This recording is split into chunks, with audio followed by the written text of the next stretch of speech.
You're watching the KOAM Morning News on Fox 14. Right now at 7, Easter is just around the corner, and one organization puts a creative spin on finding eggs. Also, authorities are asking for your help after responding to a house fire on Friday. And clouds continuing to increase across the area ahead of a seasonably cool day. A look at that forecast, get you out the door, coming up. The 4 states' most watched news starts now. Well, good morning and welcome to the KOAM Morning News on Fox 14. I'm Elise Snowy. I'm Chris Warner, just after 7 o'clock on this Monday, April the 14th. Yes, and of course, 30 days have September, April, June, and November. So we're almost halfway through the month of April out there, which is, we'd hope this year would slow down. It did not. No, it didn't. It did not. And of course, with that said, Easter's coming up pretty soon as well. It's on the way. Forest Park Church in Joplin hosted a unique Easter egg hunt Saturday at Missouri Southern State University. KOAM's Mitch Adams has more on the family fun. Easter is right around the corner, which means Easter egg hunts will be a must for many families in the 4 states. One egg hunt, hosted by Forest Park Church, made their hunt a bit different than others. If you haven't been this close to a helicopter before, the wind, it's exhilarating to see. It's quite an experience to see them drop all those eggs. So the looks on the faces, it's excitement, it's a little bit nervous, but it's a good time. People came by the thousands to hunt for eggs, but it was also a time for the church to help kids understand the true meaning of Easter. We wanted to have an environment where people could come, have safe, family-friendly fun, hear the great message of the gospel and Jesus' love. So yeah, overwhelmed, overjoyed. With it being the church's first year doing something like this, they already have their sights set on next year. This is something we want to do annually, and the one takeaway I have is more and more and more. We probably need more inflatables, more food, all of that, which is a great problem to have. So we're excited. The helicopter flew above, dropping thousands of eggs in a designated field. Organizers gave a countdown. 1! And the hunt was on. In Joplin, Missouri, Mitch Adams, KOAM News. Now, the Joplin Police Department was on site with officers to ensure public safety at Saturday's event. Now, 7,550 people attended the event, which is incredible. That is a massive amount of people, and counting those candy. Kids out there, a lot of candy, a lot of kids probably didn't sleep very well Saturday night, but that's all right. That certainly looks like a lot of fun, and the weather was great this weekend for that. It's still not bad today. Let's start with that look outside downtown Pittsburgh. Again, those mostly cloudy skies already starting to settle in across the region. Same from MoDOT camera, 20th and Rangeline in Joplin. Of course, it's pointed back to the north. Future Track, of course, in agreement too with those mostly cloudy skies out there. We had a cold front pass through this morning, so while it didn't really have an impact on our temperatures overnight, we got a very mild start to the day, which ordinarily would mean, if you're starting in the 60s, you're looking at 80s or so by the afternoon. Not the case today. These temperatures don't really move that much as we head into the afternoon. So, yeah, it's going to be colder than yesterday, but in terms of average temperatures, that's about where we're headed for our Monday afternoon. We're sitting at 58 in Joplin, 63 in Pittsburgh, and across the area, there's that boundary, again, just outside of our area. We have some upper 50s in some locations, and we got the rest of us in the low to mid 60s. And as I mentioned, these temperatures don't really move much. We're going to go upper 60s today, a couple of low 70s possible in our southern counties, mostly cloudy skies. And we're going to have those north winds gusting upwards of about 25 miles an hour, so it'll make it feel a little cooler. Now, sunshine returns for our Tuesday, but temperatures stay normal, so cool for us. The 70s return this week. Unfortunately, we're still in severe weather season. We're getting closer to the peak of that, and we do have some thunderstorms we're watching by Friday evening. We'll go over those details with you in the full forecast here in just a few more minutes. Elise? All right, Chris, thanks. Well, an Independence, Kansas man has been charged with 8 counts of aggravated assault following his involvement in an incident last February. David Earl Etchison Jr. was arrested on April 7th. Now, on February 25th of last year, Etchison drove his blue Chevrolet Silverado into the west parking lot of the former Mercy Hospital in Independence. Witnesses say he was traveling at a high rate of speed before slamming his vehicle into concrete bollards.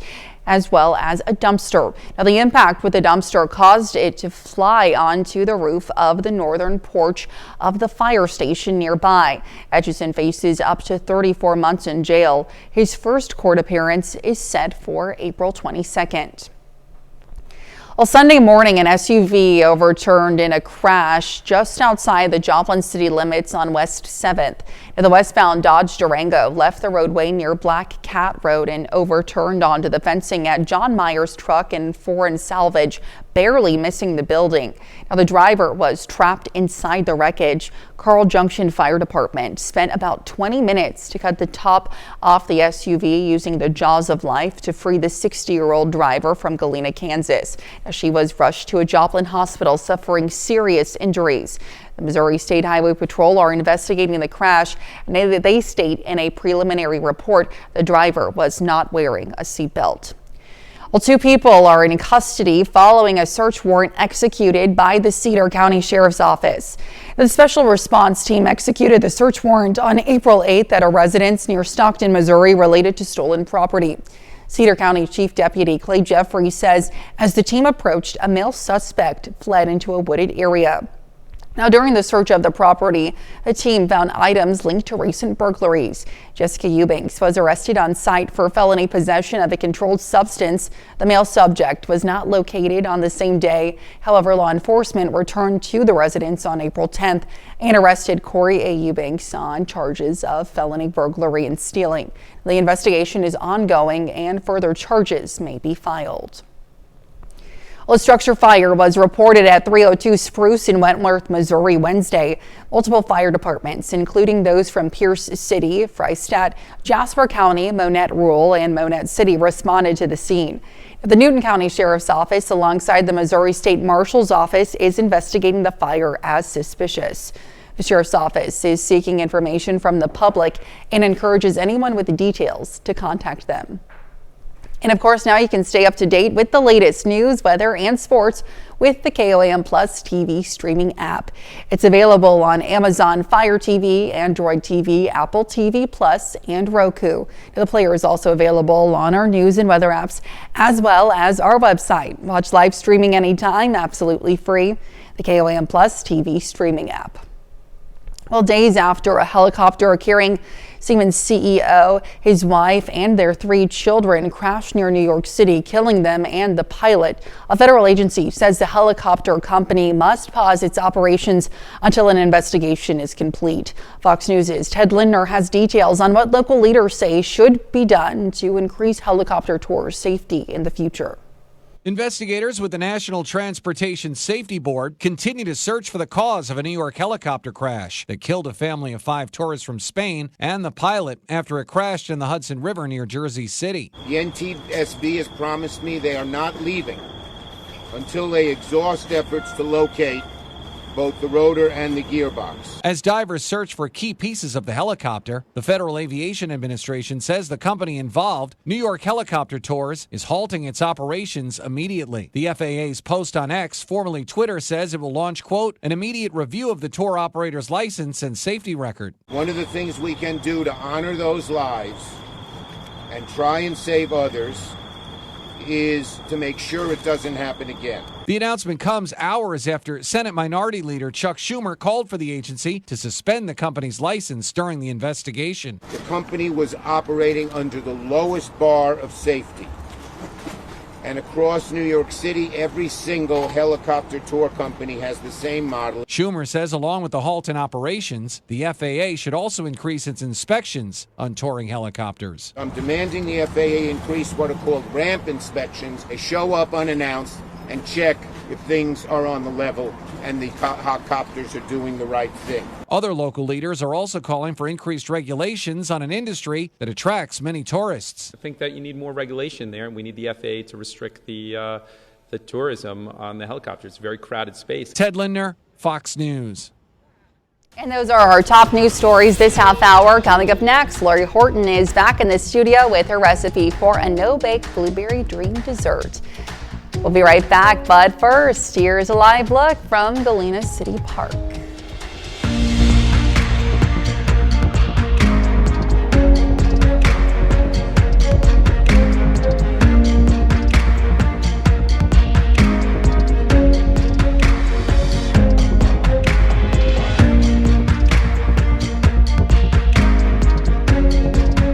Welcome back. Lori Horton started to show us her recipe for a no-bake blueberry dream dessert. Now, we made our first delicious layer, but we got a few more. We've got a few more. We started out with that really simple graham cracker crust. Nothing complicated there, just melted butter, some crushed graham crackers, or you can cheat like I did and buy the pre-made crumbs, which is a huge time saver. And a little bit of sugar, believe it or not. Even though our graham crackers are really nice and sweet, you need just that little bit of extra in there. We patted that down nicely in the crust, and that's really set well. So you don't really have to give it any time between layers, but we have had a little bit, so it's definitely ready to layer on up with the next thing. Wonderful. And we're just starting with another Cool Whip layer here. And this is, you could do a lot of different things with this. You could make this a cheesecake layer, you could make it just a fluffy layer, but we're gonna mix a little bit of Cool Whip with a box of pudding. And this is instant pudding. Okay. Make sure it's the instant, not the cook and serve. There is a huge difference. And I've used lemon because I love the lemon and blueberry combination. Like classic spring. Yeah, so good. So light. And you know, when you do have a nice big Easter dinner and you've got that big meal, it's just a really fresh, crisp dessert for that. But you could certainly do vanilla, French vanilla. Okay, sure. You know, anything with that. And you could change up the layer that we're going to do next of our pie filling to whatever flavor you love. So French vanilla with peach is amazing. Delicious. You could do a regular vanilla with a strawberry layer or a cherry layer. Really just whatever is your family's kind of favorite there. But we just kind of figured, you know, for Easter, for spring, this lemon blueberry is a really good combination on that. So you're just going to mix it well. You don't want to beat it. You don't really need to get the mixer out for this step. You just want to give that a minute for that pudding mixture to get sort of incorporated and dissolved into that Cool Whip. So you want to keep it light and fluffy.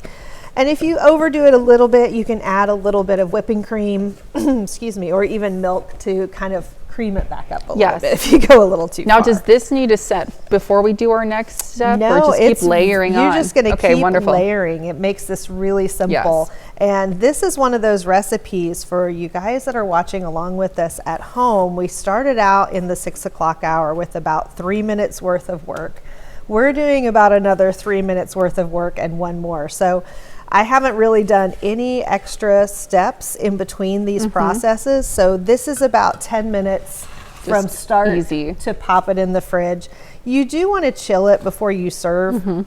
You can do, again, overnight is ideal. Okay, yes. And that just saves you time that meal prep day. Or if you're going to, you know, your parents' house, your grandparents' house, neighbor, whatever, you know, it just kind of takes one thing off of the list the day you're getting ready. So we're going to spread this really nice and evenly. And when we come back, we're going to go on to our final layers that are just going to really cream that up and make it amazing. Looks great. All right, Lori, thanks. Stick around. We'll be right back. Well, here we are, and Lori has been showing us her last few steps for her no-bake blueberry dream dessert. Now we're on the final steps. It already looks so good. I know. I mean, you can just stop here. You don't have to go any further. It's amazing. But we're going to go ahead and add our fruit layer next. And as we said, we don't really have to let this set or anything. It's good. But obviously you're not going to overmix or overspread on these. So the next thing up is just a can of whatever kind of pie filling is your favorite. Delicious. You can of course make this from scratch if you want to. That is perfectly fine. But this lemon layer that we put in, that's our lemon and Cool Whip, is going to go so well with blueberry. And we want to make sure you get all of that goodness out of that can. Never scrimp on that. And then, like I said, just be very gentle when you kind of spread that out. But you want to get it fully covered, and it's just the perfect amount.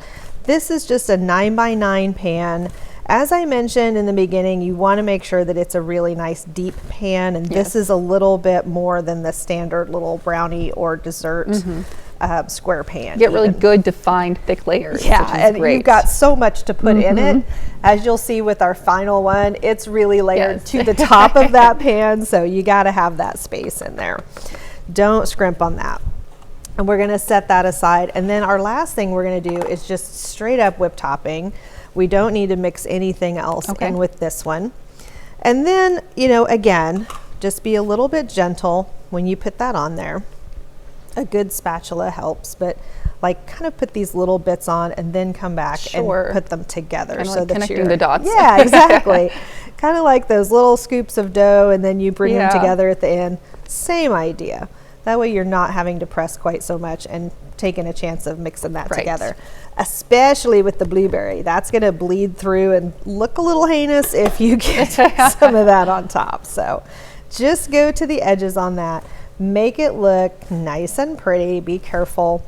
Come back and wipe those edges clean if you get a little bit on there. And then the final step is to kind of make it look cute. And since it is Easter, we want to make sure we've got something that's perfect to take to someone's house, or, you know, just for everybody coming over to yours if you're the host. And so we've got some blueberries to put on top. I apparently bought the mutant giant blueberries. I have to give a shout out to my Dillon's store in Pittsburgh for colossal blueberries. I did not even know that was a thing. So I'm going to take some of my blueberries and get a little cutesy here and bring them around into a shape of a little bunny for my Easter cake here. And then of course you can come back, add some graham cracker crumbs. I would even recommend a little sliver of some lemon zest on the top. Oh, that would be delicious. Because that way they're going to know that there's that lemon flavor inside as well. So you just have to be a little bit fun with that. Let the kids come in, because this is something no bake, no oven. And the layers are like, they look so good. So nicely. I'm going to take a bite of this. If you do this the night before and really let that chill and set, it cuts nicely. It's easy to serve and it looks beautiful. Looks beautiful. Well, as always, Lori, thank you so much for being with us this morning. We'll, of course, have this recipe later on our website, KOAMnewsnow.com. Stick around. We'll be right back.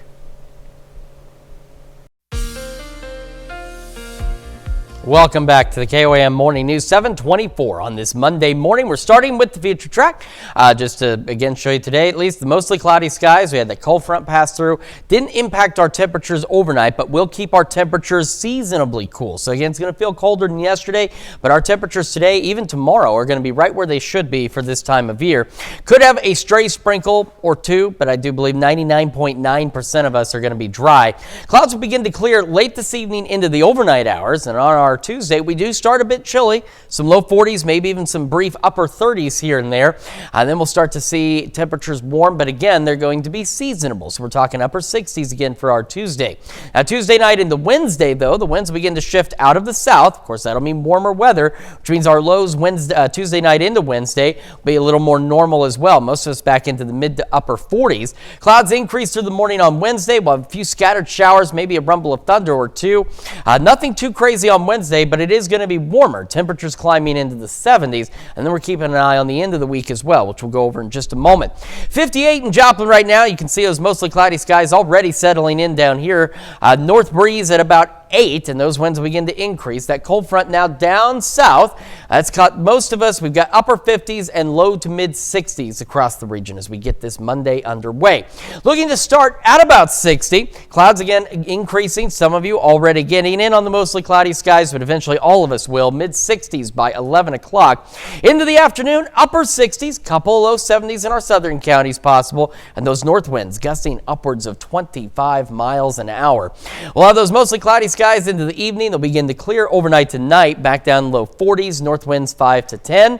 Then we go into Friday. We have a cold front setting up, and we have shower and thunderstorm chances from Chicago to St. Louis, back through our neck of the woods, down to Oklahoma City.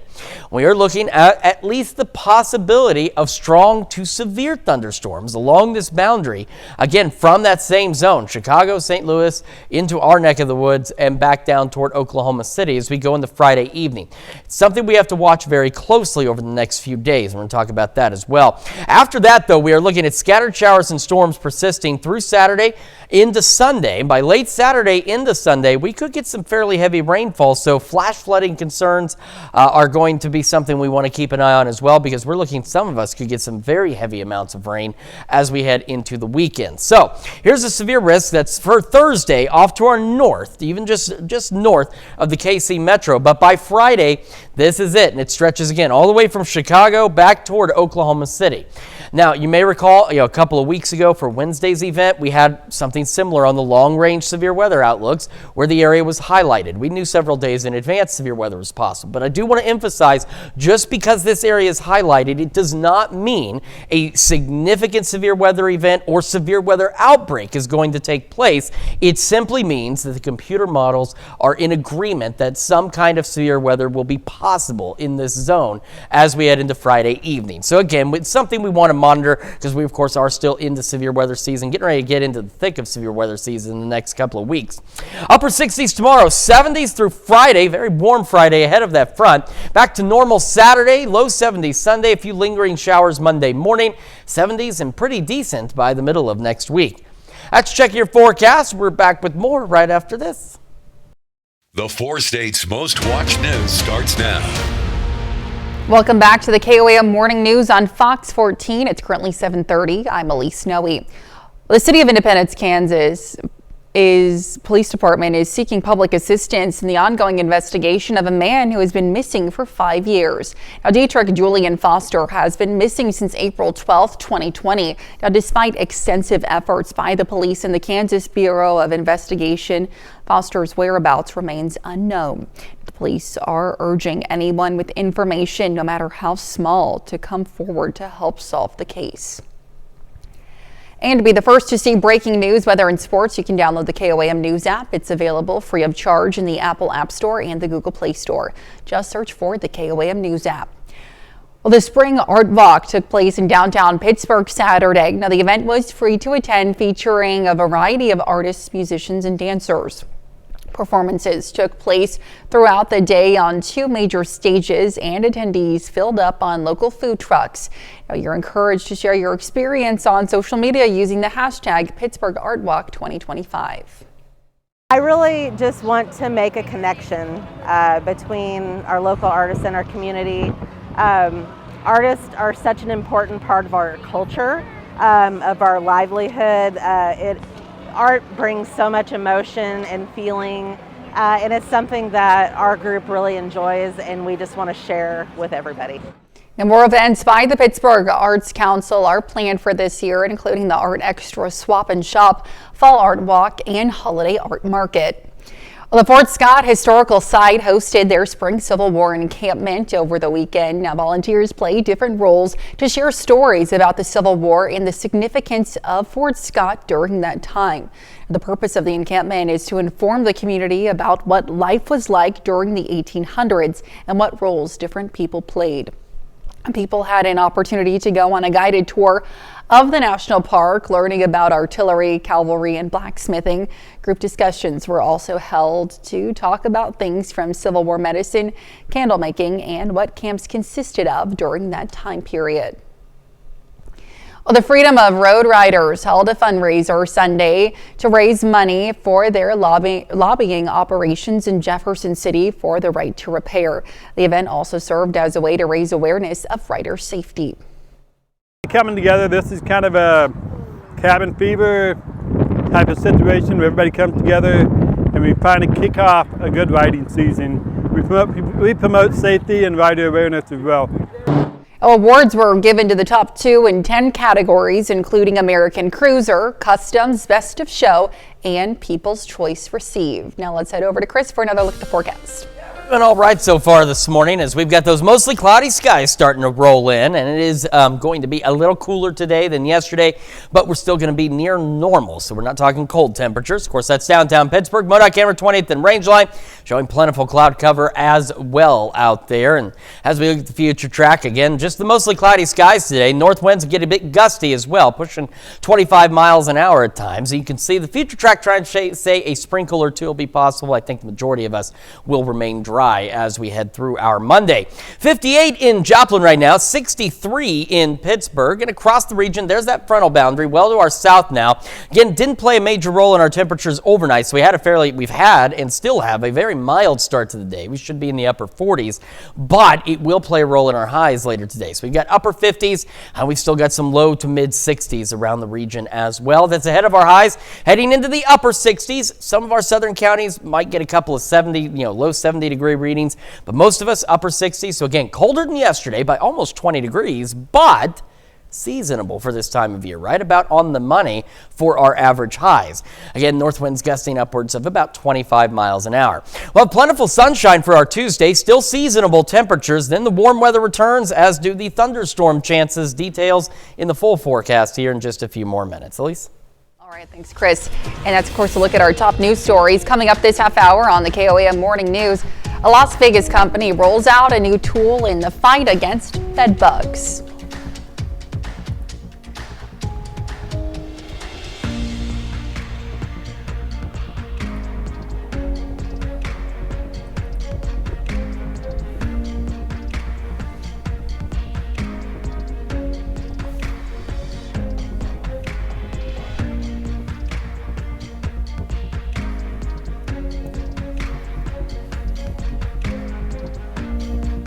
In Consumer Watch this morning, American consumers are seeing for themselves the effects the new tariffs are having on the price of items they purchase. Now, shoppers have been noticing a new tariff surcharge on their receipts. And even though the president called for a 90-day pause on imposing some of the levies, the surcharges are already having an impact on companies and customers. The White House says the surcharges are necessary to balance out the country's longstanding trade balance with the countries it does business with. Well, the cost of goods and services in the United States fell a bit last month. Now, even as President Trump was threatening to impose tariffs. The Labor Department says a sharp drop in gasoline prices brought the cost of consumer goods down. The consumer prices rose just 2.4% last month from what they were a year earlier. It's the lowest inflation figure since September. However, economists are warning the data is likely to change when the impact of the tariffs are factored in. Well, the value of condominiums in the United States is dropping. 2/3 of condos sold below list price in February, the highest share in 5 years. Analysts say surging insurance costs and homeowners association fees are the reason for these numbers. Now, nationwide, the housing market has been slowing down as inventory has climbed and higher prices and mortgage rates have kept down demand. Now, as a result, buyers have more bargaining power, often allowing them to negotiate a lower price. Well, on Friday, the Trump administration said some electronic imports would not have to face reciprocal tariffs. But yesterday, a top White House official said the move would only be temporary and a separate tariff could be coming soon. Fox News correspondent C.B. Cotton has more from New York. The Trump administration is granting exemptions from high tariffs on products including phones, computers, and other electronics, which are largely imported from China. But on Sunday, Commerce Secretary Howard Lutnick said that exclusion would be temporary and a, quote, special type of tariff on semiconductors and pharmaceuticals is set to come in about a month or two. So this is not like a permanent sort of exemption. These are things that are national security that we need to be made in America. But critics of that potential new tariff believe this would not bring a rise in manufacturing to the U.S. What it would mean is the production would move to other parts of Asia. It still isn't going to come here unless you're financing those factories here. The U.S. Customs and Border Protection Agency first published the exemption on Friday with no explanation for the notice. It would benefit tech firms, including Apple and Dell Technologies, who largely rely on the imported products. This all comes as major whiplash in the U.S. and China's trade policy has triggered wild swings in the stock market. Beijing placed a 125% tariff on U.S. imports on Friday in retaliation after President Donald Trump announced a 145% tariff on Chinese goods. When asked for his reasoning over the exemptions, Trump said he'll explain more soon. We'll be very specific on Monday. We're taking in a lot of money. As a country, we're taking in a lot of money. China is calling the exemption a, quote, small step, saying it's evaluating the impact of it. In New York, C.B. Cotton, Fox News. And those are our top consumer stories. We'll be right back. Welcome back to the KOAM Morning News. It's 7:43 now on this Monday morning. And the future track for today, we've got those mostly cloudy skies, and that'll be the trend through the majority of today. It won't be until late this evening and overnight we'll see those skies begin to clear back out. We'll have gusty north winds, maybe a sprinkle here or there, but 99.9% of us will be dry for today. Into our Tuesday, it's going to, again, clear out tonight, so we're going to have a chillier start tomorrow. And what we're getting today, low 40s out there, maybe even at least briefly some upper 30s. But we'll have clear skies, plentiful sunshine, temperatures back near normal into the upper 60s for most of us. So a pretty typical April day. The winds will be out of the north at 5 to 10. It won't be anything too crazy.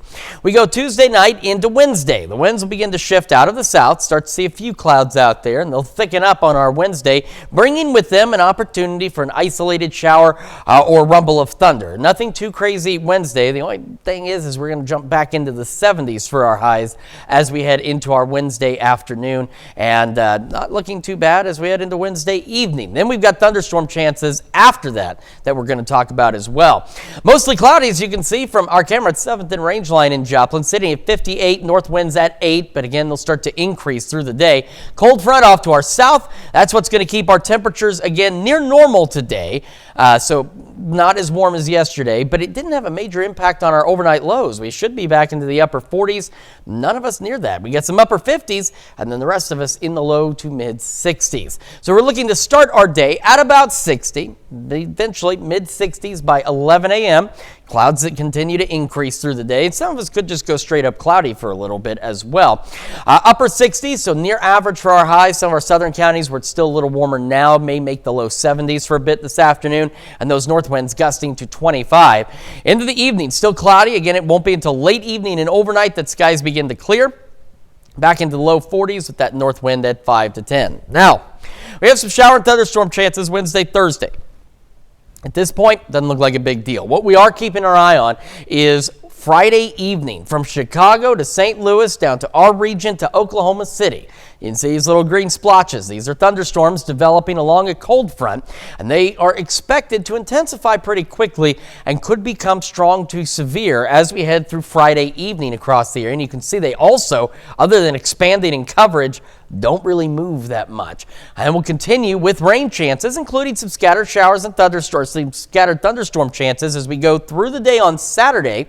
And then by Saturday evening into Sunday, rain coverage increases across the area, and we could actually be looking at some flooding concerns this weekend as well. So that's the other side of this that we have to keep an eye on. But our big thing is going into Friday, we have this severe risk that is highlighted from Chicago down to Oklahoma City, and it impacts the majority of our region for Friday evening. As I've mentioned before, a couple of Wednesdays ago on the extended severe weather outlook, we had Wednesday highlighted for our area. But remember, just because it's highlighted this far out does not necessarily mean a significant severe weather event is going to happen, nor does it necessarily mean a severe weather outbreak is expected. It simply means that the computer data is in pretty good agreement that strong to severe thunderstorms are looking likely as we head into Friday evening. So still a lot of variables, a lot of things we want to keep an eye on, but just giving you that early warning now to keep an eye on Friday evening.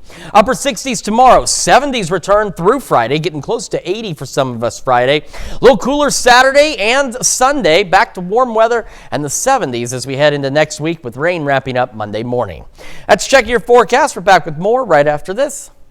They're fast, they're nimble, not very easy to see, and can be anywhere people spend a lot of time. But now, the battle against bed bugs taking a new turn, all thanks to the help of some four-legged friends. In hotels, apartments in between tenants, medical facilities, and even buses, these Belgian Malinois are trained to track down bed bugs fast. Anywhere people spend a lot of time, that's where we can be. They're certified bed bug detectors through the International Casino Resort Dog Working Association after undergoing about 9 months of detection training, teaching them what the bugs smell like and what to do once found. We joined Preventative Pest Control's K9 Team Supervisor, Diego Rodriguez, and 10-year-old Scout, as they showed us how it's done. Scout's searching for these training aids, which are essentially bags of bugs. They're placed strategically throughout this short-term rental. When she smells one, she alerts Rodriguez, like this, but not without expecting a reward in return. Some dogs work for a treat. Our dogs prefer toys, so we pay our dogs with toys. For Scout, this is a family business. Her 2 pups work alongside her, all 3 staying with Rodriguez in his home after clocking out from a long day's work. They actually have the ability to just shut it off. Like, they can go home and sleep the rest of the day. And if working a 9 to 5 wasn't enough for this 4-legged family, Rodriguez tells me they also have extracurriculars, participating in a sport called Schutzhund in their downtime to work on their obedience, tracking, and protection. The average person should not have this dog because they need a job, they need a task. You found your buggies? Yes, you did. Certainly interesting. Yes. They look nasty. Yeah. They don't look like fun at all. And it's interesting No. now. I mean, you can train dogs to do just about anything, so Yes. I'm not surprised. Fantastic, though. Really cool. It is. All right, I want to take one more moment and just kind of recap for this upcoming Friday evening. On to the future track. So, again, it doesn't look impressive right there, but that as early as 5... Whoa, what did I do there? Okay. All right. As early as 5 o'clock Friday evening could be the possibility of supercell development associated with the frontal boundary, with a severe risk that ultimately stretches from Chicago all the way back down toward Oklahoma City by Friday evening. Later in the evening, we get more organized shower and thunderstorm development along that boundary. And as you can see, it doesn't really move a lot either. They just kind of remain stationary as we go into Friday evening across the area and into the overnight hours. Now, shower and thunderstorm chances continue into the weekend, with heavier rain and flooding becoming a greater concern into the weekend.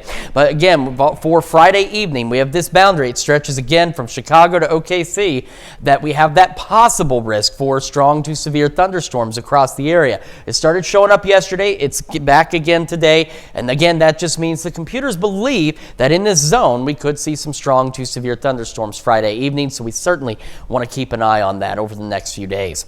We're going to have another look at your forecast, plus the news you need to know right after this.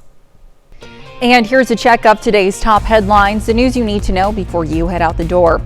David Earl Etchison Jr. of Independence, Kansas, has been charged with 8 counts of aggravated assault. On February 25th of last year, Etchison drove his truck and slammed it into a concrete bollard and dumpster in the parking lot of the former Mercy Hospital in Independence. Now, the impact with the dumpster caused the dumpster to fly onto the roof of the northern porch of the fire station nearby.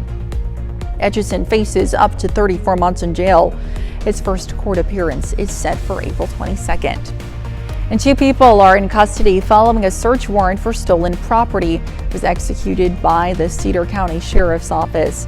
Now, during the search of the property, the team found items linked to a recent string of burglaries. Jessica Eubanks was arrested on site for felony possession of a controlled substance, and Coria Eubanks on charges of felony burglary and stealing. The investigation is ongoing and further charges may be filed. And multiple agencies responded to a structure fire in Wentworth, Missouri Friday. The Newton County Sheriff's Office alongside the Missouri State Fire Marshal's Office are investigating the fire as suspicious. The Sheriff's Office is seeking information from the public and encourages anyone with details to contact them. And we've got a normal day for us, upper 60s out there, but again, much cooler than where we were yesterday. Mostly cloudy to cloudy skies and a north wind gusting occasionally up to 25. Skies remain cloudy through the evening. Late evening overnight, skies begin to clear. We're back down in the low 40s, north breeze 5 to 10, maybe even a couple of upper 30s out there. Seasonable and sunny tomorrow, upper 60s, and the temperatures climb back into the 70s. A few scattered showers possible Wednesday, Thursday, some thunderstorms. We're watching Friday evening for late evening thunderstorms out there, which could be strong to severe. Shower and thunderstorm chances continue into the weekend, and then once we get past that possible severe threat, we start looking at a possible flooding threat by this weekend. So we're starting to get active again. Absolutely. Well, young ones aren't the only ones getting in on the Easter fun. Residents at Ascension Living Village got an opportunity Sunday to have an Easter egg hunt of their own. Family members of the residents participated in the 3rd annual Easter egg hunt at 3 different courtyards throughout the facility. facility separated by age. With some residents unable to leave the facility, officials say this provides them an opportunity to get in on the holiday fun. You know, if you can't make it to the party, you bring the party to them. And so in this case, certainly doing a great job. And they get to see their family, get the grandkids together, or great-grandkids. You know, just a very special celebration. Well, thank you all so much for joining us this morning. We're going to be back with more news and weather today at noon. Have a great rest of your morning.